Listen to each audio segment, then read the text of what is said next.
अस्सलाम वालेकुम friends, welcome to the main channel मज बेकलेट। उम्मीद छ मे तुम सारी ठीक पे फ्रेंड्स। आज कर बह शेयर बिरयानी हज रेसिपी चिकन बिरयानी। चलो इसको बनावन शुरू कर मे तन कोकर निमुत वन कर मैरिनेट करने खतर मज आमुद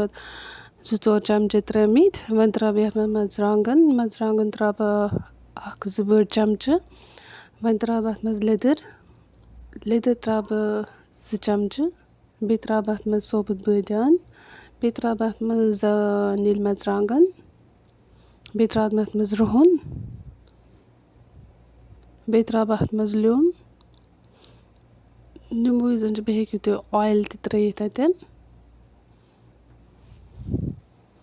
यम सारी चीज़ यम जन रलावन यह थवन 4 घंटन लगभग मैरिनेट करने खतर थवन वन त्रा बह मज नून त्रो पन्ने टेस्ट अकॉर्डिंग कुस कुत खेवान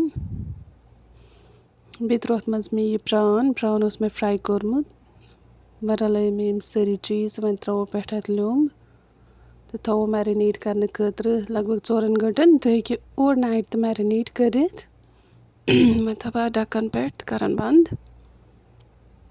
यपर मे बासमती राइस ओनमुत यह छलोन तो बे करो अत मज आब ऐड बे करो यह छलोन अलग पे तो यपर करो आबस मज क्या मसाला ऐड लाइक दालचीन सब्ज पत्त जीरा ग्रीन कैडमम यम त्रो आबस मज अत अनो ग्रेकन पे जन यह तोमुल जन यह त्रो अथ मज यपर कोकर जन 4 घंटे बाद गो मैरिनेट तो वन करो इस फ्राई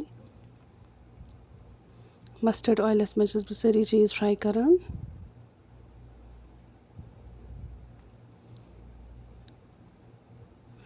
त्रोक अख पीस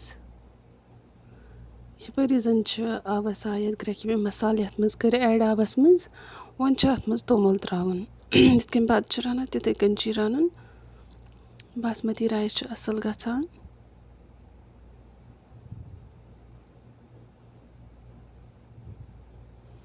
वन दमो फ्योर अथ यपर जन कोकर जन सह तलने आबस मज जन नून तन ऐड ये तोमुल त्रो आबस मज कोकर त गो फ्राई पत्त गो तैयार तो वन इथ कन फिरन अकिस बानस मज पत्त यह बासमती राइस वन त्रो कोकर जन तह बाय तह त्रावन वन त्रोन अख तह पे त्रो बे अत राइस पे त्रोन ब्याक तह पे त्रो बे यह राइस यह बना यह रेसिपी जन वारिया ज़्यादा ईजी थोड़ा टाइम लगा मगर घरी गसन सारी चीज़ बनावन इथ कन असल गसान वन त्रो अत ब्याक अख तह पे बतुक अख तह पे त्रो बे अत मज थोड़ा कोकर तह बाय तह तवन इथ कन गस असल पे मिक्स बराबर क्वांटिटी मज गस इथ पे मिक्स बे त्रो अत मज रुहन जन यह प्रान उस मे थोमुत फ्राई करित यह त्रो अत मज मग त्रो ब्याक तहत यह सारे बचन खतर बनोमस मे यह बिरयानी।